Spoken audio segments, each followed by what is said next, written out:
The first computers used to be the size of an entire room. Then they were built to fit on your desk. The newest design is a portable device that sits on your lap. And today's laptops are made even smaller and more powerful than ever. With its lightning-fast processor and impressive graphics, this laptop is designed for high-performance gaming. The computer's brain, called the motherboard, begins as a printed circuit board. Its pattern of lines and pads in copper is the wiring for the electronic components that will be soldered to the board.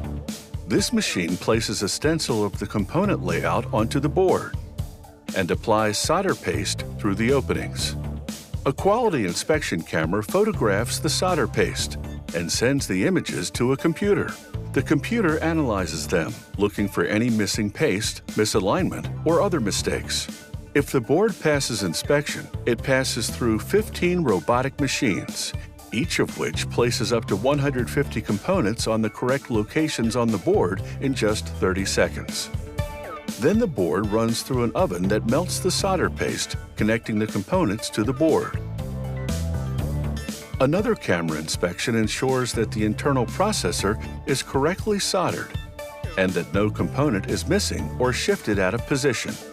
After function testing and a visual inspection, the motherboard moves to the assembly line and is set aside for the time being. Next, technicians manually assemble the top half of the laptop, called the panel kit.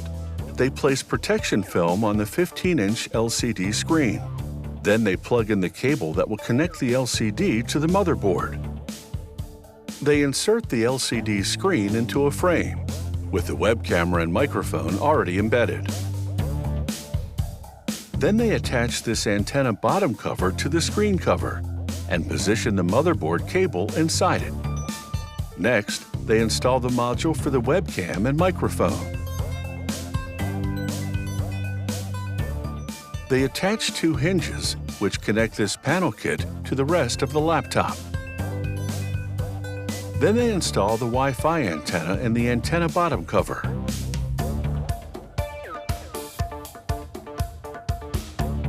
All components are concealed in the antenna bottom cover behind this antenna top cover. They complete the panel kit by pressing in a thin metal frame around the screen.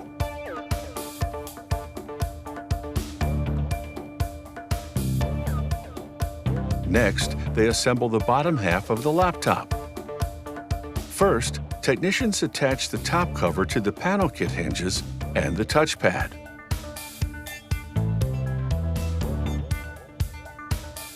Then they install the right and left speakers in the top cover. Now the motherboard comes back into play. After inspection, a computer-guided router cuts out openings to accommodate the computer's fans, which prevent the electronics from overheating. A gaming laptop generates a lot more heat than a regular laptop, and therefore requires two powerful fans rather than one. After checking that the fan screws are sufficiently tightened, they place the motherboard into the top cover.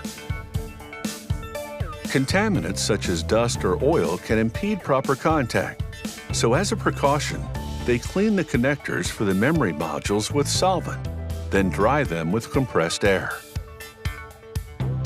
Then they install the memory modules, the Wi-Fi and Bluetooth module, and the solid-state disk which stores data. They connect a high-capacity battery to the motherboard. Batteries for gaming laptops are typically larger because the faster processor and dual fans consume more power. The last component is the keyboard, which fits into a rectangular opening in the top cover of the bottom half. A laser etching machine marks the required information underneath. An automated machine tests numerous functions, and a quality control team tests several others, including the virtual reality feature. The LCD and keyboard color displays, and the keys. Not only must the keys function properly, they need to be durable, so enthusiastic gamers won't break them while playing.